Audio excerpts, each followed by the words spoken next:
This is CNBC's live blog covering Asia-Pacific markets.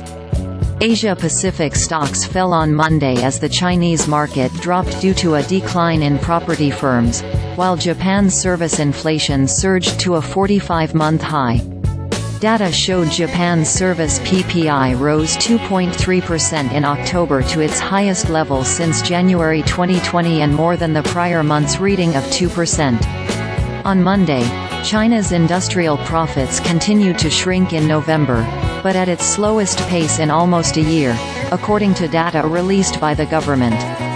The world's second-largest economy will release its official factory activity figures for November on Thursday, while the Caixin survey for the same metric will be out on Friday. Australia will release its October inflation figures on Wednesday, which will offer clues to its central bank's policy moves. India's gross domestic product numbers for the 3 months ended September will be released late Thursday. Hong Kong's Hang Seng Index pared much of its falls by the final hour of trading to dip 0.12%, while mainland Chinese markets closed in negative territory, with the CSI 300 index falling 0.74% to 3,511.94.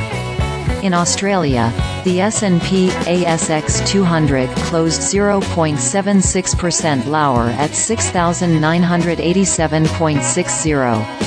Japan's Nikkei 225 also slipped 0.53%, closing at 33,447.67 and moving away from its 33-year high of 33,753.33 on July 3.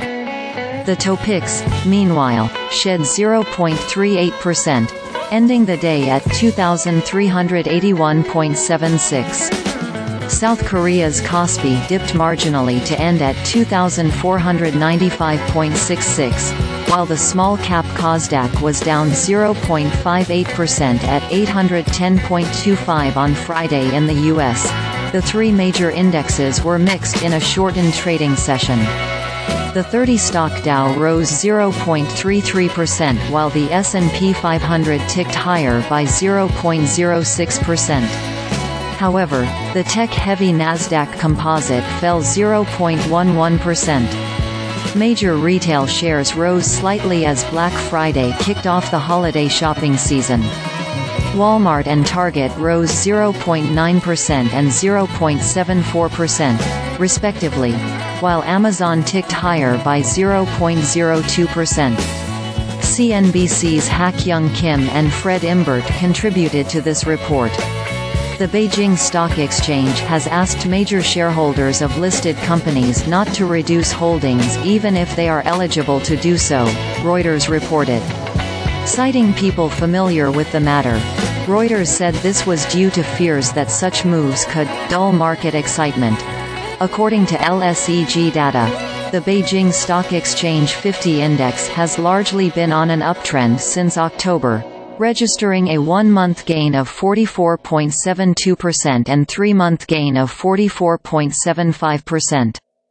These gains were due to stocks rising on the back of supportive measures, Reuters reported. The Beijing Exchange and the China Securities Regulatory Commission did not immediately reply to Reuters' requests for comment. Lim Wei-jia, Reuters Hong Kong-listed China property stocks slid on Monday, leading declines among other sectors on Monday. Shares of property developers including Logan Group, China Vanke, Sunic and Longfor Group fell between 4% and 8%. The Hang Seng Mainland Properties Index, housing real estate firms, dropped 3.51%.